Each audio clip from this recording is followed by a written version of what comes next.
DCM DK Shivakumar ಅವರ ಸದಾಶಿವನಗರ ನಿವಾಸಕ್ಕೆ ಮಾಜಿ ಕ್ರಿಕೆಟಿಗ ಅನಿಲ್ ಕುಂಬ್ಳೆ ಅವರು ಭೇಟಿ ಕೊಟ್ಟಿದ್ದಾರೆ. ಡಿಸಿಎಂ ಜೊತೆಗೆ ಮಾತುಕತೆಯನ್ನು ಕೂಡ ಇದೇ ಸಂದರ್ಭದಲ್ಲಿ ನಡೆಸಿದ್ರು. ಡಿಸಿಎಂ ಭೇಟಿ ಬಳಿಕ ಅನಿಲ್ ಕುಂಬ್ಳೆ ಅವರು ಕೆಲವೊಂದಷ್ಟು ಹೇಳಿಕೆಗಳನ್ನು ಕೊಟ್ಟಿದ್ದಾರೆ. ವೈಯಕ್ತಿಕ ಕೆಲಸದ ನಿಮಿತ್ತ ಭೇಟಿಯಾಗಿದೆ. RCB ಹೀಗೆ ಆಡಲಿ ಇನ್ನೂ ಹಾಗೆ ಆಡಲಿ ಅಂತ ನಾನು ಹೇಳಲ್ಲ. ಇನ್ನೂ ಅರ್ಧ ಟೂರ್ನಮೆಂಟ್ ಕೂಡ ಆಗಿಲ್ಲ.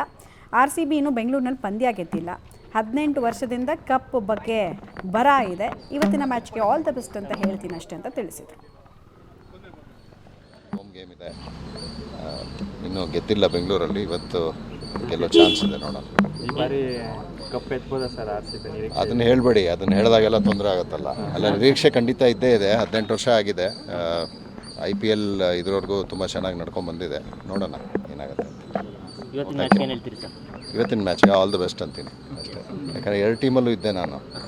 ಅದೇ ಪ್ರಾಬ್ಲಮ್ ನನಗೆ ತಂದು, ಅದೇ ಸಮಸ್ಯೆ. ಪಂಜಾಬಲ್ಲೂ ಇದ್ದೆ, RCB ನಲ್ಲೂ ಇದ್ದೆ. ಸಮಸ್ಯೆ ಅದೇ ನನಗೆ. ಆಯಿತಾ?